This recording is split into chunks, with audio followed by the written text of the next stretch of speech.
Mission पर मैं हूं घनश्याम। और आरपीएससी एसीएफ एफआरओ का जो जीके का पेपर है वो हो चुका है आज दिनांक 18 को। तो उसी का सॉल्यूशन लेकर के मैं आपके सामने हाजिर हूं।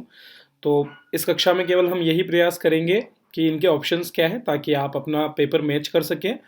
और इसके बाद में हम कोशिश करेंगे कि आपको एक एमसीक्यू बेस्ड पेपर के रूप में भी मैं इसे दूं ताकि आप अपने मार्क्स को कैलकुलेट कर सकें और अपनी रैंकिंग भी देख सकें। तो मैं एक डिस्क्रिप्शन में लिंक भी दूंगा और एक कोर्स आपके लिए बना दूंगा एप्लीकेशन पे फ्री ऑफ कॉस्ट, जिसमें आप क्या कर पाएंगे, उसको एमसीक्यू बेस्ड पेपर को दे करके अपने जो सही ऑप्शन है उनको दे पाएंगे और बाकी लोगों से कंपेयर भी कर पाएंगे, ताकि हम वहां पर जो है आपकी रैंकिंग्स भी देख पाएंगे कि बाकी लोगों के बीच में आप कहां पर स्टैंड कर रहे हो। ठीक है, कि आपका स्कोर क्या रह रहा है, बाकी लोगों का क्या स्कोर है।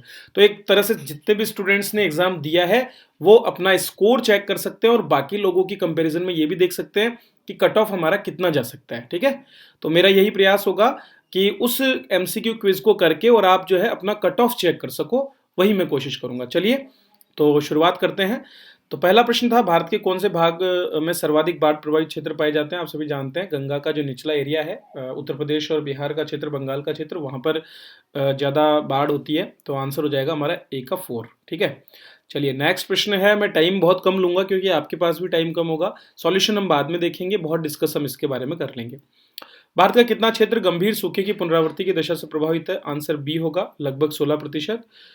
निम्नलिखित में से कौन सा सुमेलित है। ठीक है, सुमेलित करना है इसमें हमको, आपको तो सीधा सीधा था भाई, कंटीले वन हमारे बबूल में होते हैं। सी में 3 आप मैच कर सकते थे, फिर आपके पास 2 ऑप्शन बचते थे, दूसरा और चौथा। तो यहाँ पर आप सीधा सीधा उष्ण जो मैंग्रोव वन है उसको सुंदरी से जैसे जोड़ेंगे। ठीक है, मतलब आप जैसे ही बी में 4 ऑप्शन लगाएंगे आपका आंसर हो जाता है 4। तो इसका आंसर 4 हो जाता है, बाकी 2 ऑटोमेटिकली मिल जाते हैं। शोला वन की बात करें तो आर्द्र शीतोष्ण वन है। कुछ चैनल्स ने शायद इसका उष्ण कटिबंधीय या आर्द्र वन दिया है, गलत है, वो आर्द्र शीतोष्ण वन इनको बोलते हैं क्योंकि एक हाइट पर है। ठीक है, हाइट पर जाकर है तो ऊंचाई पर ही शोला वन, घास वाले वन हमको पाए जाते हैं। तो आंसर हमारा 2 होगा। ये मैंने एसीएफ की क्लासेस में पढ़ाया था आपको। निम्नलिखित में से कौन सी नदियां गंगा नदी तंत्र का भाग नहीं है। ये पूछा गया है कि गंगा नदी तंत्र का भाग नहीं है। तो दोस्तों मेज नदी और मैनाल नदी ये दोनों बनास और चंबल से जुड़ी हैं, तो ये तो भाग है। बाकी मोरेन, याजम और मानसी ये नहीं है। तो सी डी ई हमारा आंसर हो जाएगा 5वें प्रश्न का। फिर अगला प्रश्न है, भारतीय वन सर्वेक्षण रिपोर्ट से। देखो कितना पुराना प्रश्न आ गया है, मतलब पेपर में पुराने प्रश्न भी हैं और नए प्रश्नों का भी सम्मिश्रण आप देखेंगे। तो आंसर उदयपुर और चूरू है। ठीक है, तो उदयपुर सबसे ज़्यादा, चूरू सबसे कम। आईएफएसआर 2017 पर मैंने वीडियो बना रखा था, उसमें मैंने ये प्रश्न आपको करवाया था। अगर आपने देखा होगा तो आपने सही किया होगा। निम्नलिखित में से कौन सा एक सुमेलित नहीं है। सीधा सीधा बनास बेसिन जो है वो बांगड़ प्रदेश नहीं है, क्योंकि बांगड़ प्रदेश रेखावाटी वाले प्रदेश को कहा जाता है। फिर आपका जो जलवायु पेटियां हैं, मनीष सर ने पढ़ाया है क्लास में। तो सीकर, झुंझुनू और नागौर जिले राजस्थान की कौन सी कृषि जलवायु पेटी में है। ये तीनों ही जिलों में अंतःस्थलीय अपवाह क्षेत्र हमको मिलता है, तो अंतर्वर्ती मैदानी क्षेत्र। आंसर 4 हो जाएगा। मैंने पहले से टिक लगा दिए ताकि आप मैच कर सकें। आगे प्रश्न है आपके कुछ पार्क्स के बारे में। तो पहली बात तो भड़ला सोलर पार्क का नाम आते ही आपको फलोदी याद आ जाना चाहिए। ए में 4 होता है, लेकिन फिर आपके पास 2 ऑप्शन बचते हैं, 1 और 4। तो चूंकि अवशिष्ट योजना जो है ये आपके बालोतरा में, और पवन ऊर्जा का एक संयंत्र आपके देवगढ़ प्रतापगढ़ में भी है। ठीक है, सॉरी, अवशिष्ट जो योजना है, हाँ, पवन ऊर्जा जो है इसका देवगढ़ प्रतापगढ़ में है, और अवशिष्ट योजना बालोतरा बाड़मेर में है, और फिर सौर ऊर्जा नागौर में आपका चला जाता है। तो आंसर डी होगा यहाँ पर 4th। जनसंख्या में न्यूनतम ग्रामीण और शहरी दशकीय जनसंख्या वृद्धि दर का प्रश्न है। तो ग्रामीण कोटा में, जबकि डूंगरपुर में शहरी दशकीय जनसंख्या वृद्धि दर न्यूनतम रही है। तो आंसर 4 हो जाएगा। सुंदा माता कंजर्वेशन रिजर्व भालू के लिए प्रसिद्ध है। सिरोही, जालोर आप सभी ने पढ़ा है, स्लॉथ बियर। तांबड़ा उत्पादन, टोंक तो प्रथम है ही और अजमेर इसमें दूसरे स्थान पर आता है। तो 12वें का आंसर सी, टोंक और अजमेर हो जाएगा। 13वां प्रश्न, भानगढ़ सिरावास। भानगढ़ का नाम आते ही अलवर याद आ जाता है। ठीक है, तो भानगढ़ और सिरावास दोनों ही उत्तरी अरावली क्षेत्र में स्थित है।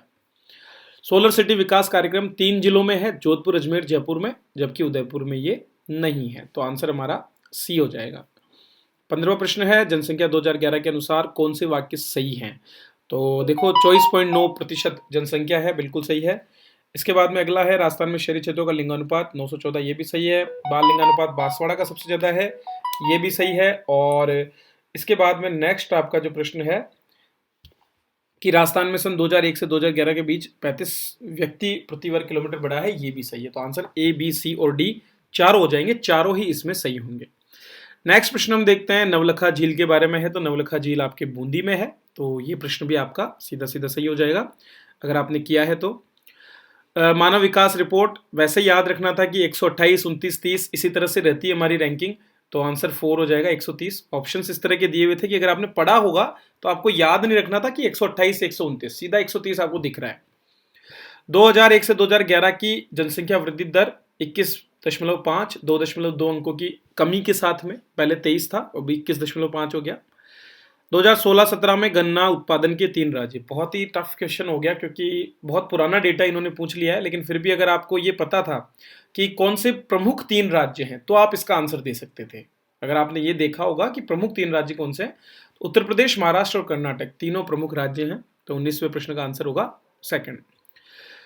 बाजार मूल्य पर सकल घरेलू उत्पाद, तो इसकी विधियों के बारे में पूछा है, कौन सी विधि है। तो ये यहाँ पर कंजम्पशन, इन्वेस्टमेंट, गवर्नमेंट जो परचेजेस है, और यहाँ पर एक्सपोर्ट और इम्पोर्ट, ये पांचों को लेकर के बनती है आपकी व्यय विधि, ठीक है। एक्सपेंडिचर मेथड इसको बोला जाता है। चलिए, मूल्यह्रास की बात करें तो कंजम्पशन ऑफ कैपिटल को दर्शाता है मूल्यह्रास। डिप्रिसिएशन जो होता है वो क्या दर्शाता है इकोनॉमी में, कंजम्पशन ऑफ कैपिटल को। प्रधानमंत्री मुद्रा योजना बहुत ही सिंपल प्रश्न है। 3 तरह के लोन है, शिशु, तरुण और युवा, किशोर, ठीक है। तो 50,000 रुपए, 5 लाख और 10 लाख, मैक्सिमम 10 लाख रुपए का लोन इसमें मिलता है। ग्रीन हाउस गैस कौन सी नहीं है भाई, methane, carbon dioxide, nitrous oxide हम पढ़ते ही हैं, कार्बन मोनोऑक्साइड नहीं होती है, तो green house gas carbon monoxide होगी। एक बहुत ही सिंपल सा प्रश्न जिसको 100% बच्चों ने सही किया होगा, UNFCCC 1992 United Nations framework convention on climate change, answer क्या हो जाएगा, सेकंड। भारत में राष्ट्रीय आय का अनुमान सर्वप्रथम किसने लगाया, दादा भाई नेहरू हम सभी पढ़ते हैं, तो ये भी बिल्कुल सही आंसर है। Managed service provider under GSTN, मैंने पढ़ाया भी है आपको ये पहले की क्लासेस में, करंट अफेयर्स में, तो इन्फोसिस को बनाया गया था जीएसटीआईएन जो नेटवर्क है उसके अंतर्गत। चलिए आगे प्रश्न देखते हैं। प्रश्न 27, राजस्थानी बकरी की नस्ल जखराना है, चोकला भेड़ है, ठीक है। तो जखराना नस्ल राजस्थान की बकरी की नस्ल है। रिको तो 4 कोनों में स्थापित किए गए, जयपुर इसमें से एक्सक्लूडेड है, श्रीगंगानगर सही है, कोटा सही है, जोधपुर सही है, ठीक है, और आपका भिवाड़ी सही है। तो ये 4 क्षेत्र हैं, ये जयपुर इसमें नहीं होगा। सेज का डेवलपमेंट कौन करता है, रिको, जैसे कि सेज सीतापुरा में है और सेज आपका महिंद्रा सेज है, तो दोनों को रिको ने ही डेवलप किया है। जोधपुर में भी सेज को डेवलप कर रहा है रिको ही। माई बजाज सागर, चूंकि माई बजाज बांसवाड़ा क्षेत्र में है तो राजस्थान और गुजरात की ही सीमा है वहां पर, तो सीधा सीधा इन दोनों के बीच में ही है। इसके बाद में आता है आर्थिक समीक्षा के प्रश्न, बिल्कुल स्ट्रेट प्रश्न आ गए हैं। 2018-19 की प्रति व्यक्ति आय पहले ही पेज पे दिया हुआ है, 78,570, ठीक है, और 110 हमने पढ़ी है दोनों। आर्थिक समीक्षा में आर्थिक वृद्धि दर 6.97 रही है स्थिर कीमतों पर, ठीक है, आर्थिक वृद्धि दर 2011-12 के अनुसार। कौन सी योजना राजस्थान सरकार द्वारा प्रायोजित है, प्रायोजित मतलब स्पॉन्सर्ड, तो दोस्तों यहाँ पर महात्मा गांधी जन भागीदारी विकास योजना, जो पहले गुरु गोवलकर के नाम से जानी जाती थी, नाम बदल दिया है, अभी महात्मा गांधी हो गई। ये पढ़ाया हुआ है मेरा आपको कि नाम जब बदला था तब भी बताया थी ये चीज। मुख्यमंत्री राष्ट्रीय योजना 50,000 रुपए है, 5 किस्तों में अलग अलग समय पर ये दिए जाते हैं, सभी ने अपने पढ़ा है। निम्नलिखित में से कौन सा पदार्थ प्रकाशिक लेंस बनाने हेतु प्रयुक्त नहीं किया जा सकता है। देखो दोस्तों, प्रकाशिक लेंस के लिए आपको पारदर्शी चीज चाहिए होगी। प्लास्टिक पारदर्शी हो सकता है, जल भी होता है, कांच भी होता है, चिकनी मिट्टी से कैसे बनेगा, पारदर्शी होता ही नहीं है। तेल क्षेत्र, लक्ष्मी नहीं है, कभी इसका नाम नहीं सुना। ऐश्वर्या, रागेश्वरी और सरस्वती, ये तीनों तेल क्षेत्र हैं। तापीय बिजली घर, ये क्लास भी मैंने आपको कई बार पढ़ाई है। एस्टेब्लिश्ड कैपेसिटी अभी आपकी छबड़ा की है, 2300 कुछ मेगावाट है, सूरतगढ़ 2100 मेगावाट के करीब वर्तमान में है। तो छबड़ा, तो देखो आरएस में भी ऐसा ही प्रश्न आया था और यहाँ पर भी ये पूछ लिया गया है। चलिए अगला प्रश्न है, निम्नलिखित में से कौन सा कथन सत्य है। तो दोस्तों, वृद्ध और क्षतिग्रस्त लाल रुधिर कणिकाएं प्लीहा में नष्ट होती है। स्ट्रेट प्रश्न यहाँ पर पूछे गए हैं, तो आपका जो साइंस वाला पोर्शन है वहां से प्रश्न आया है। पराश्रव्य तरंगे, अल्ट्रासोनिक तरंगे आप सभी जानते हैं उपयोग की जाती है किसके द्वारा, रात्रि में चमगादड़ों के द्वारा। तो ध्वनि तरंगों की चाल से बहुत ज्यादा होती है हवा में, बिल्कुल यही आंसर हमारा सही होगा, आंसर 4। नेक्स्ट हमारा प्रश्न है, कौन सा युग्म सुमेलित है, ठीक है, तो आंसर हो जाएगा एंट अमीबा हिस्टोलाइटिका, ये प्रोटोजोआ होता है, ठीक है, तो आंसर क्या हो जाएगा, एंट अमीबा हिस्टोलाइटिका। चलिए नेक्स्ट देखते हैं।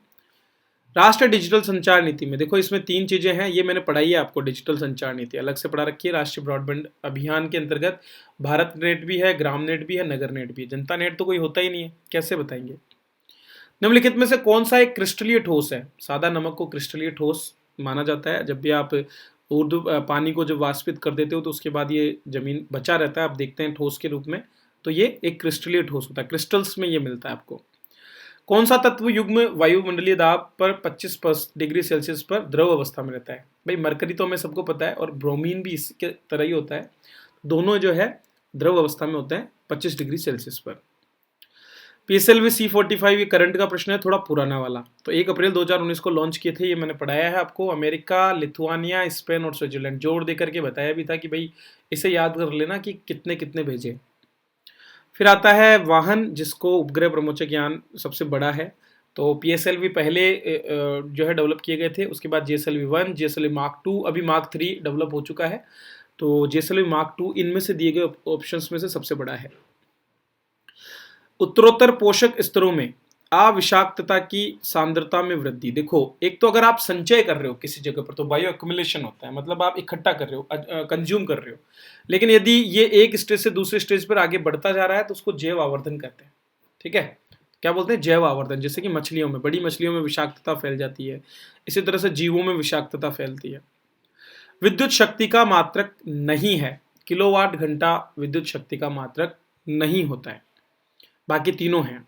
तो वाट में भी आप देखते हो, जूल पर सेकंड भी शक्ति को देखा जाता है, और अश्व शक्ति भी कहा जाता है। तो किसी समय, निश्चित समय में, प्रति समय सेकंड समय में कार्य करने की दर ही तो होती है विद्युत शक्ति।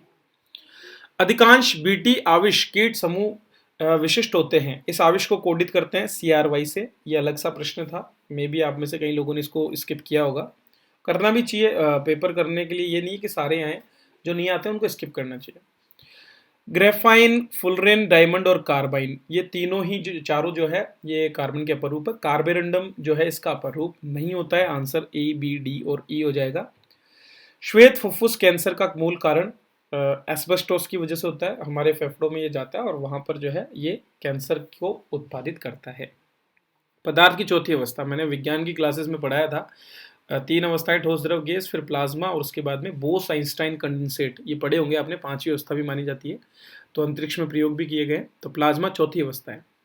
प्राकृतिक रबर आइसोप्रीन 1,3 डाइब्यूटाडाइइन, आइसोप्रीन का बहुलक होता है। ठीक है, क्या? प्राकृतिक रबर। चलिए, आइसोप्रीन को गर्म किया जाता है, लैटेक्स जिसको बोला जाता है, दूध, रबर शीर को, और सल्फर के साथ उसका वल्कनीकरण होता है। ये सब सिंपल सी प्रोसेसेस है, तो RS के सिलेबस में भी आपने पढ़ा होगा। अगला प्रश्न कुछ सौर पार्कों को मिलाने के लिए है। तो आप यहाँ पर देख सकते हो दोस्तों कि अगर आप बड़ला सोलर पार्क को भी मिला लेते ना तो आपका आंसर सही हो जाता। ठीक है, आंसर 3 होगा। चलिए नेक्स्ट प्रश्न देखते हैं, 54वां प्रश्न।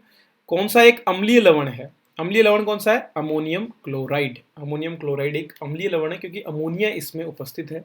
उसके हिसाब से अमोनिया अम्लीय तत्व है। ठीक है, यौगिक है। अप्रैल से सितंबर 2020 तक राजस्थान की अर्थव्यवस्था की अर्धवार्षिक समीक्षा। दोस्तों गैर कर राजस्व जो है उसका कलेक्शन गिर गया था 45%। ये कथन गलत है, शेष सभी कथन जो है सही है।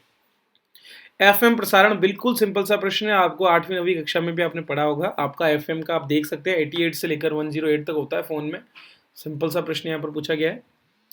फिर आता है ग्रेफाइट और हीरे और फुलरीन के जो कुचालकता तो आप जानते हैं पेंसिल अच्छा चालक होती है, जिस तरह से बचपन में पढ़ा भी होगा। तो ग्रेफाइट ऊष्मा विद्युत का चालक है, जबकि क्योंकि इसमें फ्री इलेक्ट्रॉन होता है, दो परतें होती है ना, एक के ऊपर एक परत होती है, तो एक फ्री इलेक्ट्रॉन पाया जाता है। जबकि डायमंड में चतुष्फलकीय संरचना है, तो ऊष्मा और विद्युत दोनों का कुचालक है। आंसर B हो जाएगा, A तथा D सही। किशन बाग हाल ही में चर्चित रहा है, तो नवनिर्मित रेगिस्तान पार्क जयपुर में बनाया गया है। आजीविका पर एक मिशन की स्थापना, देखो करंट के क्वेश्चन आ गए।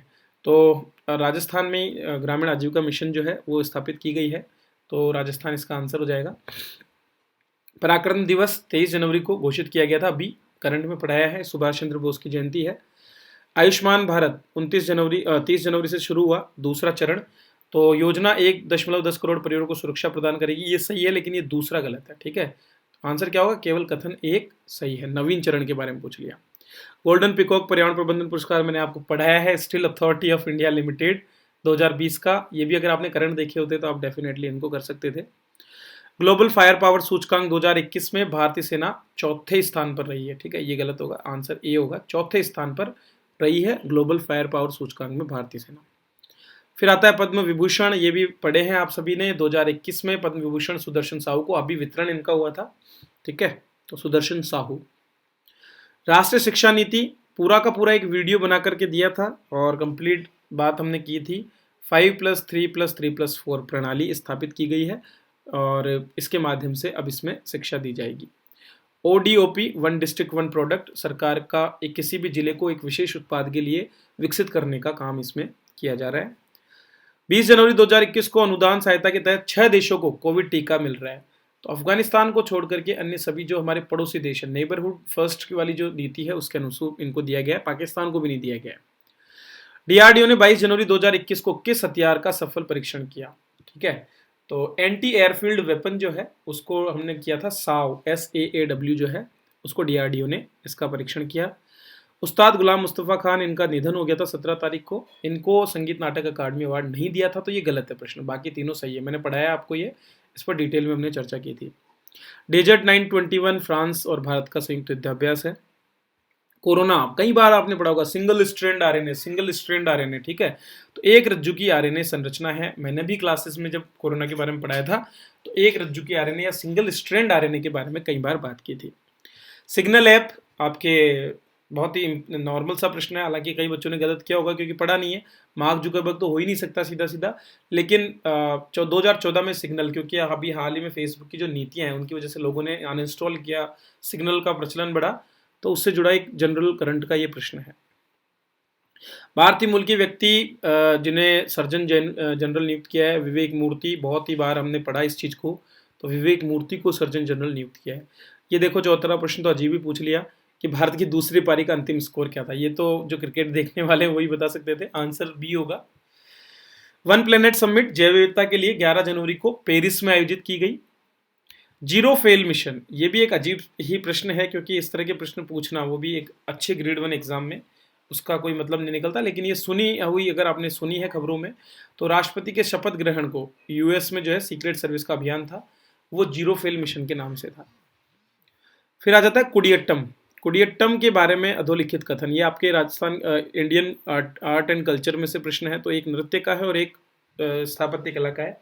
कुडियट्टम में दोनों सही हैं क्योंकि केरल की नाट्य कला है और अमूर्त सांस्कृतिक धरोहर, इंटेंजिबल जो आपकी कल्चरल हेरिटेज है उसमें ये सम्मिलित है। हुमायूं का मकबरा 4 बाग शैली में है, चारों ओर 4 बगीचे बनाए जाते हैं उस रूप में, लाल बलुआ पत्थर से इसका निर्माण किया गया है। ठीक है, तो दोनों ही सही हैं। कजरी गीत, कजरी दरअसल वर्षा के समय उत्तर प्रदेश में गाए जाने वाले गीत है। हड़प्पा का पुरुष धड़ आपने देखा होगा, जिस पर बहुत सी डिजाइन, आप इस तरह की डिजाइन आपने देखी होगी। तो एक धड़ पुरुष का है, पाषाण का निर्मित है, आंसर बी हो जाएगा। सर्व खलविदम ब्रह्मा, ठीक है, छांदोग्य उपनिषद से लिया गया एक वर्ड है। पुरातात्विक स्थल बागोर भीलवाड़ा में कोठारी नदी पर स्थित है। ये आपके राजस्थान की अब जीके आ गई है। कछवाहा राजवंश में, तो ABCD सीधा सीधा ले लीजिए, भगवंत दास, मान सिंह, भाव सिंह और जय सिंह। कौन सा युग्म सही नहीं है? नाना साई भी नहीं है क्योंकि मुंगेर में नहीं है, वो कानपुर में। शेष सभी सही हैं। ये 85वां प्रश्न आपके ग्रेड 1 एग्जाम जो है उसमें से सीधा सीधा पूछ लिया, वैसा का वैसा ही। तो यही प्रश्न ग्रेड 1 का जो एग्जाम था, स्कूल लेक्चरर ग्रेड 1 एग्जाम में आया था, यहाँ पर भी दोबारा दे दिया। तो अगर पेपर भी देखे होंगे आपने उसके, मैंने डिस्कशन किया था वो पेपर ग्रेड 1 का, तो वहां पर मैंने पढ़ाया था। सही युग्मों को सुमेलित कीजिए, तो आंसर आपको देना है, सही युग्म को सुमेलित करना है। तो ये देखिए आप, भाई आप जानते हैं जीर्ण माता सीकर में है, डी को आप 2 से मिलाइए, सॉरी, हाँ, ओके, मैंने ऑप्शन यहाँ पर गलत लगा दिया है शायद। जसनाथ जी आपके कतरिया सर बीकानेर में, इसके बाद में शीतला माता चाकसू में है, बी में सेकंड होगा। ठीक है, बी में सेकंड, ए में 4, ओके, हाँ। फिर जाम्बो जी मुकाम में है और जीर्ण माता रेवासा सीकर में है। तो हाँ, यही सेकंड ही आंसर होगा, सही है। जसनाथ जी बीकानेर में है, शीतला माता चाकसू में है ही, जाम्बो जी मुकाम नोखा में और जीर्ण माता रेवासा सीकर में। भद्रिका मेला अलवर में 2 बार आयोजित होता है साल में। अलीबख्शी ख्याल अलवर में ही है। ठीक है, 1857 के स्वतंत्रता संग्राम में करौली महाराव ने जो है यहाँ पर सहायता की थी। चलिए, भारत छोड़ो आंदोलन में जयपुर प्रजामंडल के अध्यक्ष कौन थे? हीरालाल शास्त्री उस समय अध्यक्ष हुआ करते थे। वर्ष 1628 में मेवाड़ में रागमाला चित्रांकन, थोड़ा डाउटफुल केस है पर साहिबदीन इसका आंसर होगा। आर्ट एंड कल्चर वाली क्लासेस में पढ़ा रखा है। चितर पैलेस, तो चितर पत्थर जहां से मिलता है वहीं पर चितर पैलेस है, जोधपुर में मिलता है। उमेद भवन का निर्माण उसी से हुआ है। किन राज्यों को जोड़कर मत्स्य संघ बनाया? पूर्वी राज्य हैं चारों। बिल्कुल सिंपल प्रश्न, अलवर, भरतपुर, धौलपुर और करौली। किन निम्नलिखित दुर्गों में से किसे यूनेस्को ने विश्व विरासत धरोहर? 6 दुर्ग थे 2014 में विश्व विरासत में लिए गए, तो गागरोन भी उनमें से एक है। कौन से एक लोक नृत्य में आपके वाद्य यंत्र का प्रयोग नहीं होता? वालर नृत्य ऐसा नृत्य जिसमें इसका प्रयोग नहीं होता है। मारवाड़ परगनारी विगत, लेखक कौन है? मूणोत नैणसी, आप मिला लीजिए। किसने भारतीय मानसून व तिब्बतियन पठार के बीच संबंध स्थापित करने का प्रयास किया? P Koteswaram. Very good, P Koteswaram इसका आंसर होगा। तो ये प्रश्न थोड़ा सा टिपिकल हो सकता है ज्यादातर छात्रों के लिए। काल बैसाखी, काल बैसाखी वर्षा कब होती है? वैशाख महीने में। तो वैशाख महीना कब होता है? चैत्र आपका अप्रैल में आता है, तो अप्रैल मई के बीच में, जिसमें आप देखते हो आम्र वर्षा भी इसको बोलते हैं। आपके काल वैसाखी से आम पकने लगते हैं, शुरुआती बरसात से पहले, जस्ट पहले चक्रवाती वर्षाएं होती है, काल वैसाखी उसको कहा जाता है। कौन से पठार प्रायद्वीपीय पठार प्रदेश में अवशिष्ट हैं? तो ए, सी और डी, क्योंकि लद्दाख भी नहीं है और मेघालय भी नहीं है। प्रायद्वीपीय क्षेत्र गंगा नदी जो है उसके नीचे वाला कंप्लीट क्षेत्र आता है। डफला और मिरी पहाड़ियां स्थित है अरुणाचल प्रदेश में। तो ये सॉल्यूशन है, बस सीधा सिंपल सॉल्यूशन दिया है, ज्यादा डिस्कशन करने का टाइम भी नहीं और आप भी जल्दी से जल्दी आंसर देखना चाहेंगे।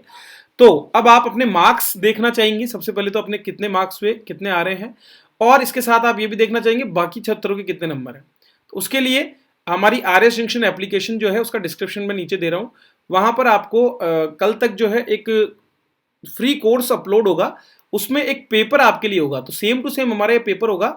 आपको करना क्या है, केवल वहां पर अपने ऑप्शंस आपको देने हैं, ठीक है, टिक करने हैं। तो वहां ऑप्शन देने से आपको अपने मार्क्स भी पता चलेंगे और फिर आपकी रैंक भी पता चल जाएगी बाकी छात्रों के बीच में। तो ये हमारा एक प्रयास है आपकी रैंक को निर्धारित करने का और कट ऑफ निर्धारित करने का, ताकि मैं आपको ये बता सकूं कि जो देने वाले छात्र हैं उनसे कट ऑफ कितनी जा सकती है। क्योंकि 100-150 पोस्ट है, तो उसके हिसाब से कट ऑफ बहुत ही हाई जाने वाली है और पेपर का लेवल भी कोई ज़्यादा बढ़िया नहीं आया है। जिन्होंने कुछ स्पेशल क्वेश्चंस को किया होगा, क्योंकि किया नहीं, जिन्होंने स्किप किया होगा वो ऊपर जाएंगे, क्योंकि जिन्होंने ट्राई किया होगा ना जबरदस्ती, वो माइनस मार्किंग में चले जाएंगे।